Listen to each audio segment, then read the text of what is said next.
Hello, everyone. Welcome to class 240 USEC. And I was really happy to meet you guys, but the power was off and we couldn't go synchronous. We couldn't go online.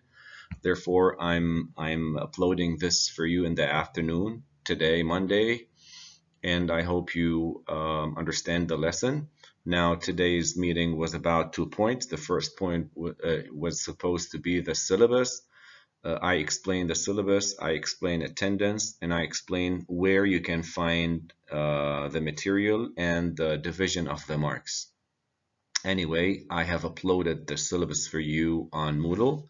Please read it carefully. If you have questions, we will try to meet next Friday to see if you have any questions. If not, please ask me the questions on the platform WhatsApp or send me on Moodle. Okay, all the links you will have on Moodle. Now, this lesson today will be uploaded as a PowerPoint link, of course, also on Moodle. Let me start. I wanted to give you a small interactive activity, but unfortunately, I wasn't able because of the power. So I'm going to give you a voice-over presentation. Now, guys, as you can see over here, write an email letter. We have two types of emails. We have the formal and the informal. Now, you will ask the question, what is the difference between formal and informal? That's something you have to ask yourself before we proceed. Which one is for business? Which one is for friends? Well, formal emails are written in a business-like structure for people we don't know, we're not friends with, or when we have job applications or complaining about something. Most of the times, it's for the business. The informal is when you have no need for respect. This usually happens with family members and of course friends. Let's go to slide number 2. Let me read it together. Formal writing is that form of writing which is used for the business, legal, academic, or professional purposes, and we use a professional tone. As I told you, we need this when we don't know the person much. Informal writing is one which is used for personal or casual purpose. When we say casual, it's daily purposes, people who we do not need to be really business-wise. Okay, now look at this sample. Hey Nick, how are you doing? Or how are you going? Thanks for sending me. If you read this slowly, you will find out that this email has informal words and sentences. When I say informal, it means we use for friends. I'm going to highlight a couple of these sentences. Hey Nick, you cannot, if you're applying for a job or addressing someone for condolences you don't know, or maybe talking to a boss, you won't say, hey Nick, you would say, dear sir, dear HR, dear dean, dear faculty, dear sir. Okay, I'm giving you small examples here. Now I want you to read this carefully and check the parts and the words that they use. Instead of saying all the best, we say sincerely, and these little words will help you differentiate between the informal letter and the formal one. Let's go to the other one.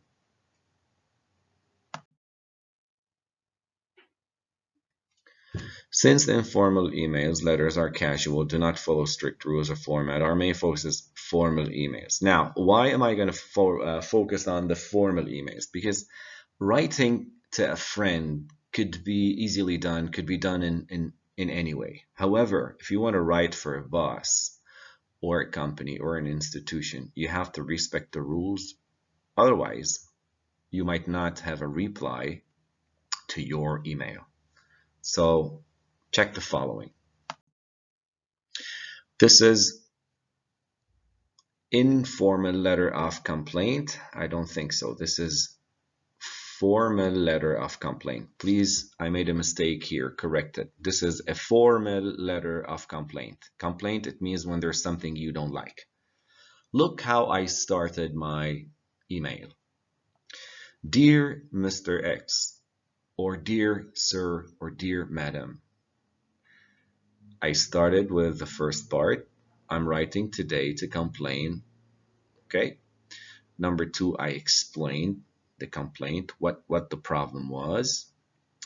Three, I continued the development of the explanation. Four, I want him to act. We call it call for action. And the final one is the closure. Yours faithfully. So this is a formal letter. Now, if I ask you the question here, in general, how many parts does each letter have?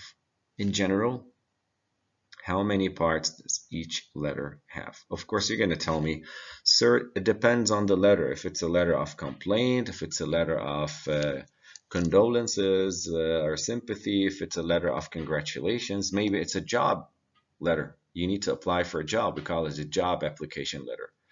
So it depends. However, in general, they all of them need the 5 basic parts. What are the 5 basic parts? The greetings. Every email should have a greeting. Do you see the greeting over here? Dear Mr. X. Under it, we have something called the purpose of the email.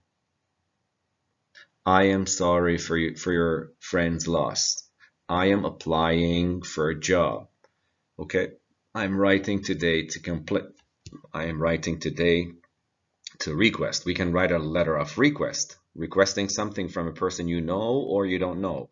So whatever the email is, you got to understand the second part of the email is the reason, the purpose of the email. I am writing this email today to request your help, something like that. Then the third part is the development of the email or the explanation. Okay, if you have a problem, you explain the problem. If you have a request, you go ahead and explain the request. Finally, if you're applying for a job application, if you're applying for a job, remember that the third one is the development and explanation about what you have from qualities and qualifications, your certificates, your credentials, what you know, your diplomas, all these, and the skills and blah, blah, blah. You put them in a small paragraph, third paragraph. Now, the third part, which is asking them to act. If you have a problem, you look forward to a resolution to my problem. Okay? And in the call for action, this fourth part is called call for action. And I suggest you always guys put a date, okay, and a phone address. The call for action could be, I'm looking forward to a meeting if it's a job application. Okay, if you are asking someone congratulations, telling someone congratulations, or asking for some help, requesting help, tell them I'm looking forward to your reply if you're able to help me or not. So although we have different ways of calling for action, but the final, the fourth part would be asking them to act. Okay, always ask them to act. And I'll show you a lot of details about verbs and phrases that show you how to start this paragraph.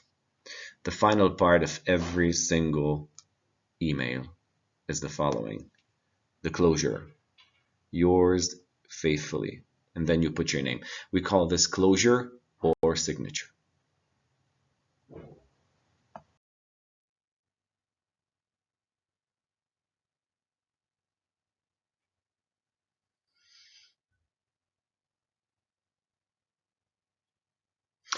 Here, guys, I show you, here we have a structure of letter of complaint. Paragraph number 1, the purpose of letter. As I told you, the details, further details. And as I told you here, action desired. And of course, the closing salutation.